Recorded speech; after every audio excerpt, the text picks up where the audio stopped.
वरना परमेश्वर आप जानता है कि जिस दिन तुम उसका फल खाओगे उसी दिन तुम्हारी आंखें खुल जाएंगी और तुम भले बुरे का ज्ञान पाकर परमेश्वर के तुल्य हो जाओगे।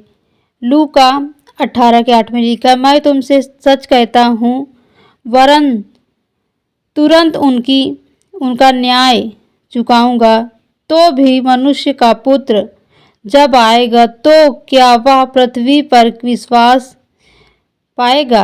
यदि सचमुच विश्वास में आप बने हैं तो परमेश्वर आपके जीवन में सब प्रकार की समस्याओं को, सब प्रकार की बीमारियों को दूर करता है। तो आप जब परमेश्वर के वचन पर विश्वास करते हैं, भरोसा करते हैं, तो वो परमेश्वर जो आप जिस पर विश्वास करते हैं वह जानता है कि जिस दिन तुम क्या है, जैसे उस समय आदम और हव्वा को बनाया था, उस समय की बात है कि जब उन्हें परमेश्वर ने आदम और हव्वा को आदम की वाटिका में रखा अदन की, तो उस समय की बात है कि जिस समय तुम उस फल खाओगी तुम्हारी क्या होगी, आंखें खुल जाएगी। यानी आत्मिक जो वो आत्मिक आंखें थी, वो आत्मिक आंखें से वो ये नहीं देखते थे कि हम नंगे हैं, परंतु जब उन्होंने फल को खाया तो उन्हें भले बुरे का ज्ञान हो जाता है। वो पवित्र आत्मा से क्या होते हैं, वंचित हो जाते हैं और वो पाप शैतान के द्वारा क्या होते हैं, पाप में फंस जाते हैं। तभी उन्हें भले बुरे का ज्ञान हो जाता है।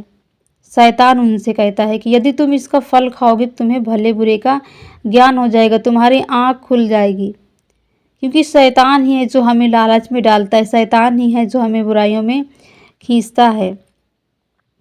क्योंकि जब हम धीरज धरकर परमेश्वर की ओर विश्वास करते हैं तो परमेश्वर धीरज से हमारे जीवन में जब काम करता है तो हमारे जीवन की हर एक समस्याएं, हर एक दुख, चाहे आपके हड्डी में कोई बीमारी हो या आपके शरीर में कोई बीमारी हो या आपके जीवन में किसी भी प्रकार की समस्या है, प्रभु उनको दूर करेगा, आपको बचा लेगा। क्यों? क्योंकि परमेश्वर क्या करता है, कोमल हड्डियों को क्या करता है, वचन के द्वारा वो तोड़ डालता है। आपके जीवन में जो भी शैतान के बंधन है, जो भी श्राप हैं, जो भी पाप हैं, उन सभी को तोड़ डालता है और आपको वो चंगाई देता है, छुटकारा देता है। क्योंकि जब हम अविश्वास में होते हैं तो हमारे जीवन में काम नहीं होता, परंतु जब हम विश्वास में होते हैं तो हम परमेश्वर के अधीन होते हैं, परमेश्वर के भय में जीते हैं, तो परमेश्वर हमें शांति देता है, छुटकारा देता है, आनंद देता है।